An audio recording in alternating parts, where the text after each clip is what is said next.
अध्याय 18। पर्यावरण और हम।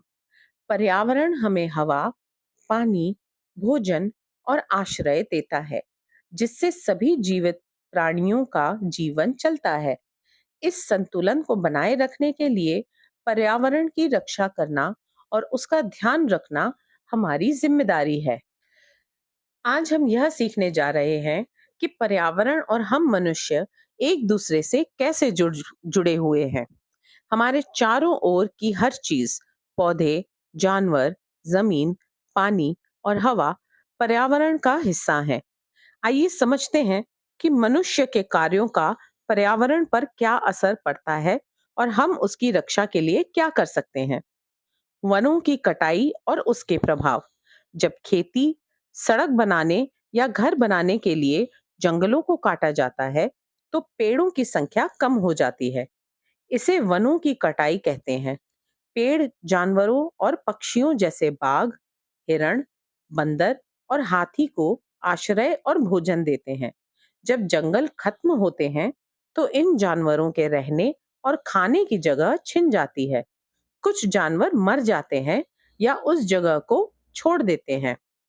इसके कारण उस क्षेत्र में रहने वाले जीवों की संख्या कम हो जाती है। मानव गतिविधियों के कारण पर्यावरण में बदलाव। लोग कई तरीकों से पर्यावरण को बदलते हैं। दलदली जमीन को भरकर इमारतें बनाई जाती हैं। बांध बनते हैं, जिससे नदियों के बहाव में बदलाव आता है।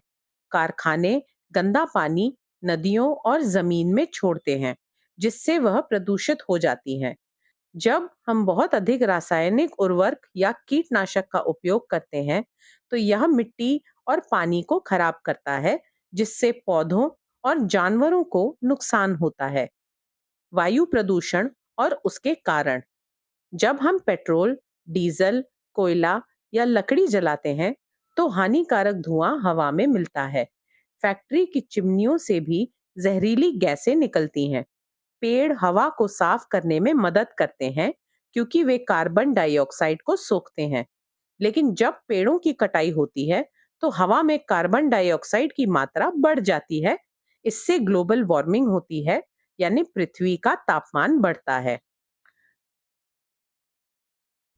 पर्यावरणीय संतुलन बनाए रखने की आवश्यकता। मानव गतिविधियों के कारण हवा, पानी और मिट्टी का संतुलन बिगड़ता है। जब जानवर और पौधे खत्म हो जाते हैं, तो भोजन श्रृंखला टूट जाती है।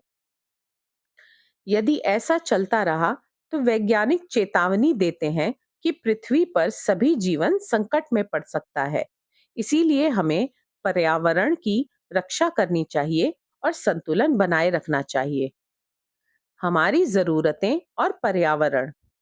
कई बार हम ऐसी चीजों का उपयोग करते हैं जिनकी वास्तव में हमें जरूरत नहीं होती। हम पानी, बिजली और ईंधन जैसी चीजों को बर्बाद करते हैं। इसीलिए अपनी इच्छाओं पर नियंत्रण रखना और केवल जरूरत की चीजें ही उपयोग करना जरूरी है। हम चीजों को फिर से उपयोग, रीयूज और पुनः चक्रण, रिसाइकिल भी करना चाहिए, ताकि प्राकृतिक संसाधनों की बचत हो सके। पर्यावरण की रक्षा के लिए वैश्विक प्रयास। आज दुनिया भर के देश पर्यावरण की रक्षा के लिए नियम बना रहे हैं। राष्ट्रीय उद्यान, जैव विविधता उद्यान और अभयारण्य बनाए जा रहे हैं, ताकि जंगली जानवरों और पौधों को बचाया जा सके। कुछ उदाहरण हैं: काजीरंगा राष्ट्रीय उद्यान, ताडोबा ताडोबा राष्ट्रीय उद्यान, राधानगरी अभयारण्य और मायानी झील पक्षी अभयारण्य। ये स्थान विशेष जानवरों और पक्षियों की सुरक्षा करते हैं। भारतीय पारंपरिक संरक्षण पद्धतियां। भारत में देवराई के रूप में प्रकृति की रक्षा की परंपरा है। देवरा छोटे छोटे जंगल होते हैं, जहां पेड़ काटना या जानवरों का शिकार करना मना होता है।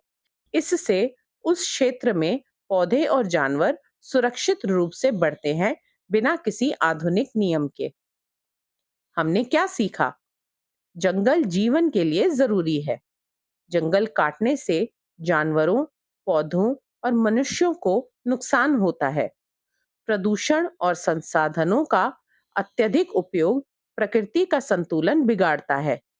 हमें संसाधनों को बचाना और पुनः चक्रण करना चाहिए।